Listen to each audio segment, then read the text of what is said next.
발로슨 칙칙한 기사는 가라 발칙한 경제입니다. 오늘도 재미있는 경제 이야기 들려드리겠습니다. 머니투데이 방송 권순우 기자 나와 있습니다. 어서 오세요. 안녕하세요. 상식의 반대말은 욕심이라고 생각하는 상식주의자 권순우입니다. 네, 반갑습니다. 저는 시장을 읽는 남자 이주호 앵커입니다. 자, 이번 시간은요, 지난 시간에 이어서 두 번째 시간을 마련했습니다. 먼저 소개부터 해드리도록 하죠. 생방팀 유일한 부장 모셨습니다. 어서 오세요. 안녕하세요. 네.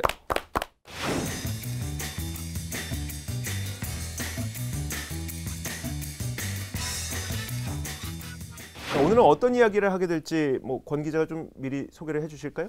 그러니까 최근에 이제 주총을 앞두고서 네. 국민연금이나 KCGI 같은 펀드가 지금 어떤 주주 행동을 하면서 뭔가 주주 제한, 주주로서 그동안 너무 전행이 심했다라는 네. 것에 대한 문제 제기를 하고 있는데, 그 유란 부장께서 그 전에도 이제 그 자사주 그런 것도 다 결국은 대주주가 너무 다 해먹는 거 아니냐, 그렇죠. 이런 네. 기울어진 운동장 그 판에 대한 이야기를 좀 했었는데요.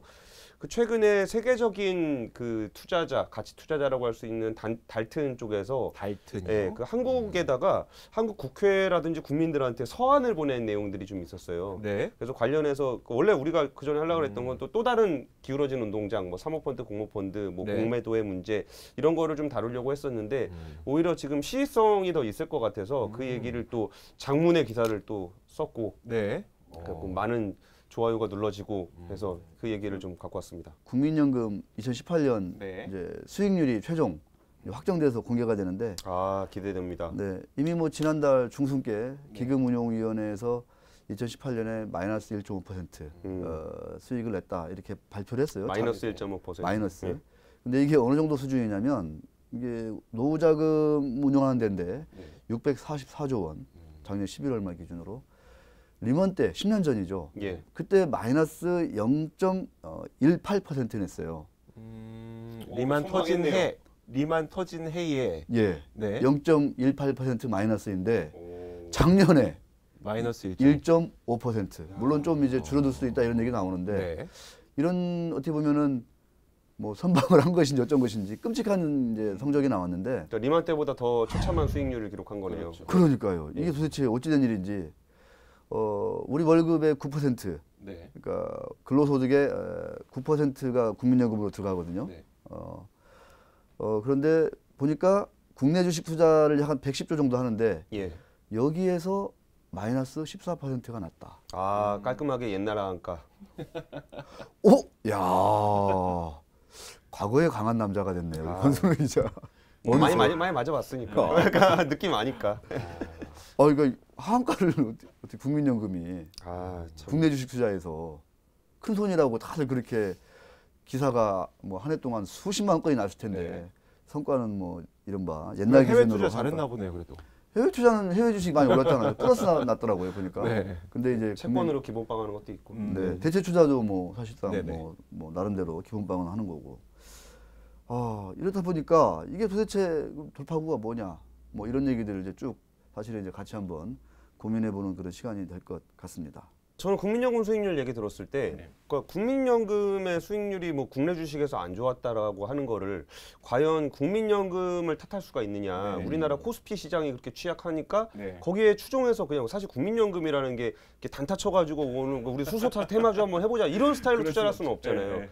결국 이제 지수의 어떤 변동성이나 취약성 때문에 생겨나는 문제인 건데, 그러니까 그렇다면 그러면 국민연금이 그렇게 수익률이 나쁜 거를 어떻게 할 수 있는 방법은 없는 거냐? 네. 라고 봤을 때는 거기에 대해서 이제 이번에 그 얘기가 나오는 게 우리 시장에서 생겨나는 문제들을 해결할 수 있는 그 힘이 국민연금한테는 있지 않냐. 워낙 큰 손이니까. 네. 그런 방향을 가지고서 오늘 좀 얘기를 같이 나눠보면 어떨까 해요. 왜 우리 국민연금이 작년에 깨졌을까? 예. 주식시장이 국내 주식시장에 투자했다가 이제 크게 손실 난 게 사실 결정타인데 예. 왜 손실이 났을까라는 걸 고민하다가 이제 제가 아까 캘리포니아에 있는 그 달튼 인베스트먼트라는 데서 이제 우리 국민연금, 그다음에 대한민국 정부, 국회, 그다음에 우리 국민들을 대상으로 일종의 이게 쇼잉일 수도 있고 쇼잉이죠, 하나의 예. 퍼포먼스도 네, 있고 네, 한데 일종의 그 제안하면서 대한민국에 드리는 제안하면서 편지 같은 걸 보냈는데 자본 효율성이라고 우리가 이제 흔히 ROE라고 하는 것들 네, 네. 이게 어려운 얘기일 수도 있고 추상적인 얘기라고 할 수 있는데 이게 이 자본이 얼마나 그 이익을 창출하느냐 뭐 예. 이런 것들을 이제 어떻게 보면은 그 효율성을 따지는 대표적인 뭐 글로벌한 지표인데 대한민국 기업들이 지난 5년간 약 9% ROE가. 9%. 예, 예. 근데 삼성전자 하이닉스를 빼면 7%. 네. 그나마 이제 두 회사는 잘한다는 거죠. 예, 예. 워낙 뭐 그동안에 많이 좀 이렇게 공격을 당하기도 했고 그런 여파일 텐데 이에 비해서 다른 나라의 그 기업들의 ROE를 평균적으로 보니까 한 많은 데가 한 13.6%. 크게 차이 나는 거네요. 차이 많이 나네요. 한 40% 차이 나는 네, 거니까. 그렇죠. 엄청 차이가 나는 거죠. 예, 예. 이게 무지만의 차이가 나는 거고. 그러니까 똑같이 100만 원을 넣어도 얘는 9%밖에 이익을 못 내고 네. 얘는 13%를 내는 거니까. 오. 그렇습니다. 그다음에 이제 주주 환원율 있잖아요. 그러니까 그 순이익 중에서 배당금하고 자사주 매입에 들어가는 비율. 예. 이것도 사실 어렵다면 어려운 얘기인데 주주 환원율. 이것도 그러니까 보니까 번 돈을 얼마나 돌려주느냐. 네, 주주들한테 예, 예. 돌려주느냐. 배당하고 자사주 매입으로. 이게 우리나라는 평균적으로 7년간 따져보니까 17%. 그런데 다른 나라 뭐 주요국들 해보니까 적은 데가 33%. 예? 적은 데가 가장 낮은 데가 많은 데는 무려 97%. 97%요? 97%는 좀 많은 것 같긴 한데 예, 어쨌든 벌어서 예. 다 줘요? 그러니까 와. 우리가 지금 웃잖아요. 이해가 안 되는 이 거죠. 허탈하니까 웃잖아요. 우리 사회에서 그러니까 경험을 쌓았던 사람이 이해를 못하는 부분인 거죠. 네. 그러니까 우리가 이제 이게 사실은 이제 상식에 기반해서 우리가 얘기를 하면 그러니까 중간은 가야 된다라고 우리가 이제 흔히들 자진 상장 폐지하는 회사 아니에요? 배당이 그 정도면? 그러니까 그에 준하는 수준으로 하는 나라가 있다는 거예요. 그런 시장이 있다는 건데 우리는 그러니까 그러니까 그 주주 환원율이 낮은 시장이나 나라가 33%니까 그 절반, 예, 예. 딱 절반, 낮은 나라의 절반 되는 거예요. 그렇죠. 예. 그러니까 얼마나 이 주주들한테 이 환원되는 돈이 적은 건지 우리가 여실히 알 수 있는 거죠. 그렇다 보니까 당연히 국민연금의 그 국내 투자 수익률이 낮죠. 저조할 수밖에 없는 두 거예요. 가지로 낮은 것 같은데 하나는 이제 돌려받는 돈이 적으니까 낮은 것도 있고 네. 그리고 이제 원래 실력 없는 사업자한테는 돈이 안 몰리잖아요. 네. 그러니까 요 시장은 실력 없는 사업자이기 때문에 해외 자금도 많이 안 들어오니까 오히려 주가 상승이 안 돼서 또 잃는 손실도 분명히 있을 것 같아요. 네. 근데 거기서는 그럼 우리나라의 어떤 문제 때문에 어떤 구조 때문에 이렇게 좀 그러니까 환원율이라든지 ROE가 좀 낮다라고 평가하는 거야? 뭐 ROE는 자산 배분을 잘 못한다는 건데 네. 자산 배분을 잘 못한다는 얘기부터 이게 구체적으로 어떤 얘기예요? 자산 배분은 그럼 그냥 투자를 잘 못한다? 투자를 잘 못한다라고 보기에는 이익은 좀 잘 난다는 거잖아요.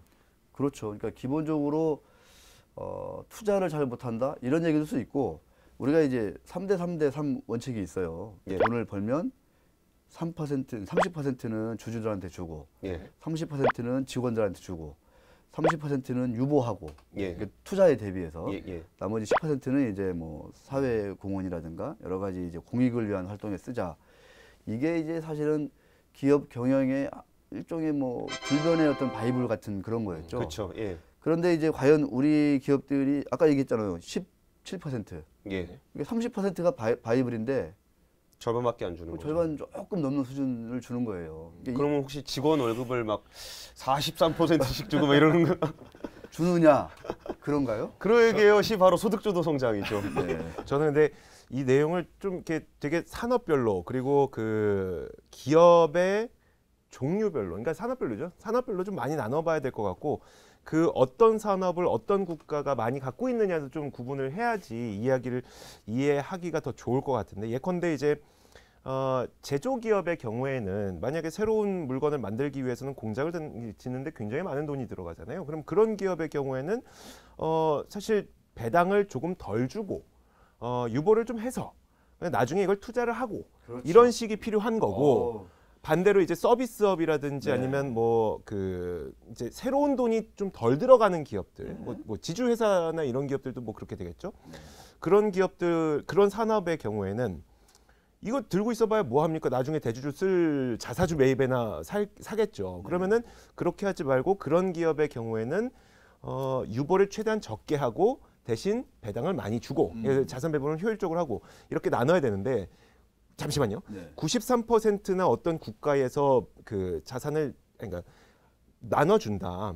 이 분명 그 국가는 그 국가의 특성을 갖고 있을 거예요. 산업의 특성. 당연히 우리랑은 많이 차이가 네. 있겠죠. 그런데 기본적으로. 제가 네. 하고 싶은 얘기는 뭐냐면 결국 우리가 17%밖에 자산의 효율을 달성하지 못하는 것을 주주에게 납득시킬 수 있느냐, 설명해 줬느냐. 그렇죠. 그리고 그 주주들이 그러면 버크셔 해서웨이처럼 우리는 그런 자산의 효율성을 요구하지 않을 테니까 돈 많이 벌어주세요라고 소통이 됐느냐의 문제가 더 중요할 것 같은 거예요. 단순 숫자 비교도 중요하겠지만 작년 7월에 이제 국민연금이 스튜어드십 코드를 채택을 했어요. 예. 도입하기로. 바로 이제 그거하고 연결이 되는 문제예요. 그러니까 지금 국민연금이 이제 이번 이제 올해 주총부터 이제 이 스튜어드십 코드를 바탕으로 이제 주주 제한을 하고 할 텐데 네. 얼마 전에 보면은 뭐 남양유업 했다가 약간 좀 이렇게 좀 뭐랄까 좀 안 좋았고 예. 현대그린푸드가 뭐 배당 좀 올려준다고 하니까 주주 제한 안 하겠습니다 이렇게 했거든요. 예, 예. 이렇게 가면 아까 얘기했지 이조 앵커도 얘기하잖아요. 개별 기업, 산업 이런 거를 같이 고려해서 봐야 된다. 그러니까 권순원 기자가 왜 그런 거예요라고 묻잖아요. 네, 네. 우리 시장은 우리 기업들은 왜 그런 거야라고 묻는데 한마디로 얘기하기는 좀 그렇고 개별 기업적으로 이제 따로따로 뜯어볼 필요가 있다는 거죠. 예를 들어서 그랬을 때 가장 중심이 되는 거는 일단 글로벌 스탠다드 거죠. 그러니까 글로벌 스탠다드에 비춰봤을 때 IT 기업은 어떻게 하고 장치 산업은 어떻게 하고 서비스업은 어떻게 하고 뭐 내수 기업, 음식료는 어떻게 하고 이런 기준이 다 있을 텐데 크게 봤을 때는 그 자본을 어떻게 배분하는 게 그 회사가 기업 가치를 올리는 데 있어서 가장 효율적인 것인지 네네. 이거를 가지고 좀 봐야 된다는 거예요. 이제 국민연금도. 예, 예. 예. 그러면서 이제 그 이 달튼이라는 데가 그 현대홈쇼핑이라는 회사를 아까 구체적으로 얘기를 하면서 국민연금이 여기가 이제 그 현대그린푸드 그쪽 계열이잖아요. 예, 예, 우회사죠. 그린푸드, 백화점 뭐 이렇게 이제 거기가 대주주인데 현대홈쇼핑의 그러니까 그린푸드나 리바트 이런 거 하지 말고 현대홈쇼핑을 한번 제대로 한번 좀 이렇게 스튜어드십 코드를 가지고 한번 들여다보자 이렇게 예, 얘기를 했는데 현대홈쇼핑은 말 그대로 그냥 홈쇼핑 회사예요. 예. 특별히 투자를 많이 할 필요가 없죠. 그렇죠. 내수 시장만 보면은 그렇죠. 예. 예. 그다음에- 이미 투자가 다 돼 있으니까. 그렇죠. 그다음에 여기 수익 구조도 보면은 그 매출이 일어나잖아요. 예. 그거의 일부를 이제 수수료 장사를 하죠. 정확하죠. 네. 근데 수수료율이 꽤 높더라고요. 네. 뭐 한 20%, 30% 뭐 이렇게 된다고 하는 거고. 그게 이제 수익이 되는 거죠. 예.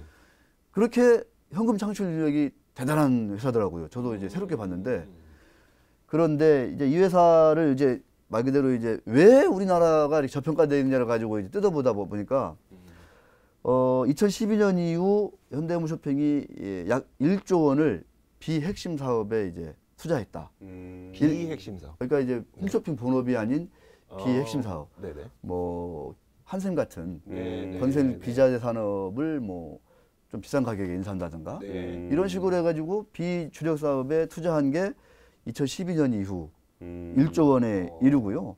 이런 등등의 이유로 인해서 아까 얘기했잖아요. ROE. 예, 예. 그 글로벌 스탠다드에 비춰봤을 때 한 회사가 얼마나 한 회사의 경영진이 얼마나 그 자본을 잘 적절하게 네. 투입했는지 활용했는지를 보여주는 대표적인 지표 ROE. 이게 2005년에는 그때는 이제 상장 전이었을 거예요. 예. 77%. 엄청났죠. 오. 물론 이제 회사가 좀 덩치가 작았다. 네네. 예, 예. 이제 이런 것도 좀 있죠. 네. 근데 아무리 그렇다 치더라도 2017년에는 이게 8%로 줄어요.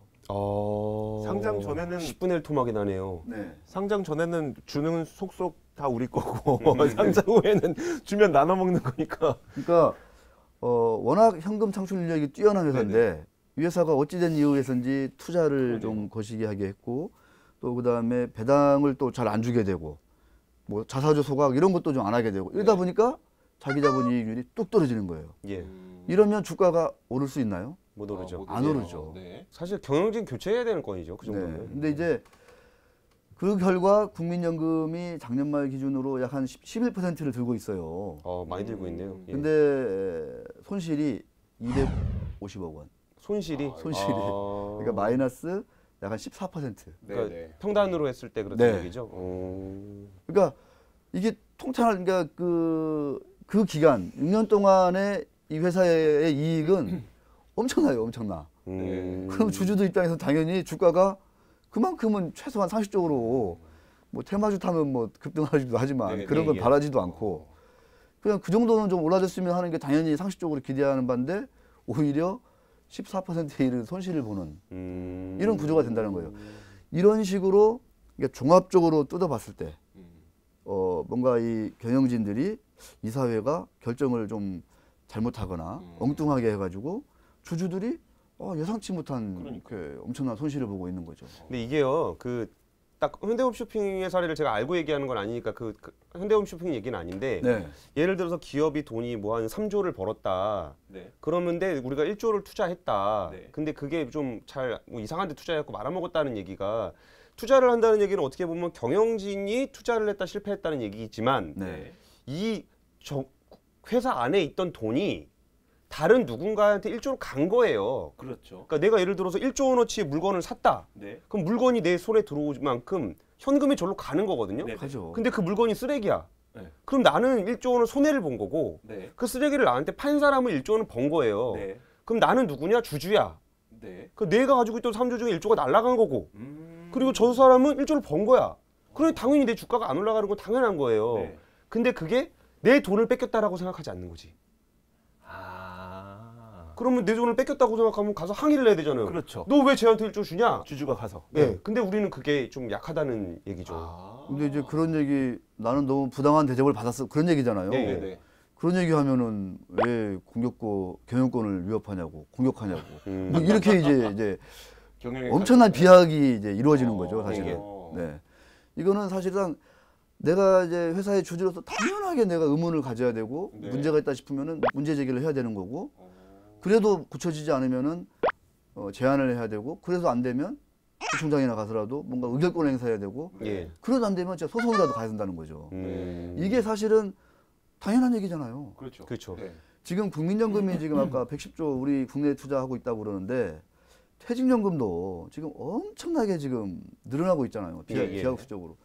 퇴직연금은 보니까 한 소득에 근로소득이 한 8%를 넣는다고 하더라고요. 네. 예. 그러니까 국민연금 9%, 퇴직연금 8% 가거든요. 네. 이 두 연금이 정말 중요해요. 그렇죠. 이렇게 불어나고 네네. 있잖아요. 불어난 만큼 또 우리 권순우 기자도 잘 알 텐데 퇴직연금 디폴트 옵션 얘기 나오잖아요. 예, 예.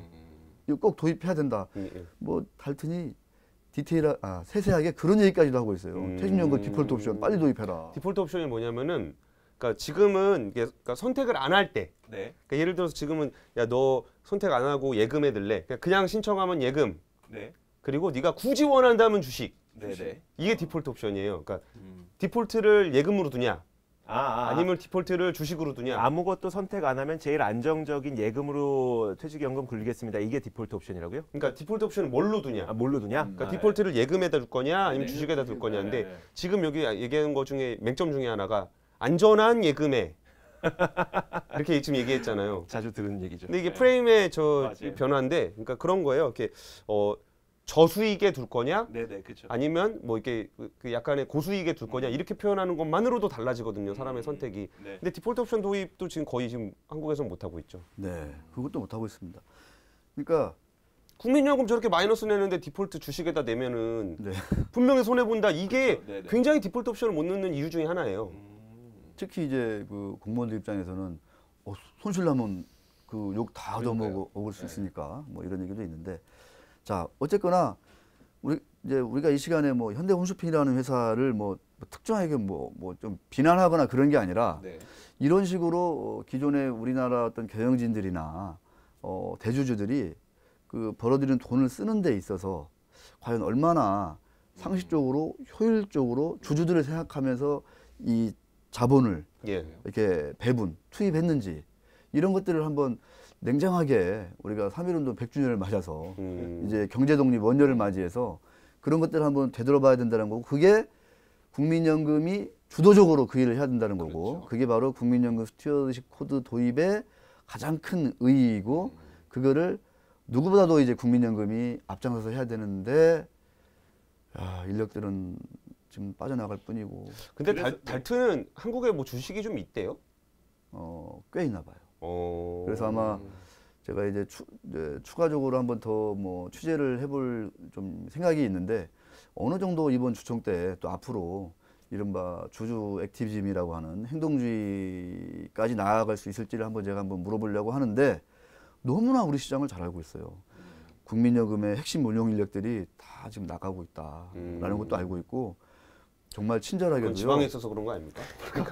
그 먼데 뭐 하러 갈래? 막 아니, 이런 얘기 하시더라고요. 정말 친절하게도 국민연금 운용 인력 월급 올려라. 네, 그런 네, 얘기도 지금 네. 대놓고 네. 썼더라고요. 네. 정말로. 아 그러면 이제 얘기가 그러니까 이게 좀, 네.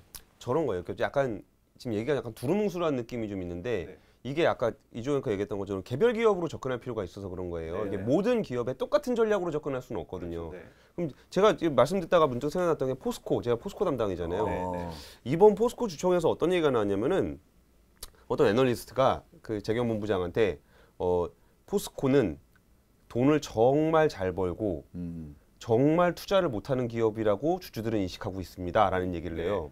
아, 그러니까 M&A나 뭐 이런 거를 잘 못한다. 그러니까 뭘 투자해도 잘 안 되는 거야. 네네. 그게 포스코는 그 당시에 정준양 회장 때부터 해보면은 계열사가 한 200몇십 개로 늘어났다가 100몇십 개로 줄어들었는데 그럼 이게 100몇십 개는 투자 실패를 했다는 거잖아요. 네네. 제가 그 예전에 말씀드렸었죠. 그 내가 얘기해주셨어요. 추적하려고 에피소드 이거 있어요. 이 100몇십 개를 다 찾아가지고 이 돈 누가 가져갔는지를 다 찾아보려고. 네.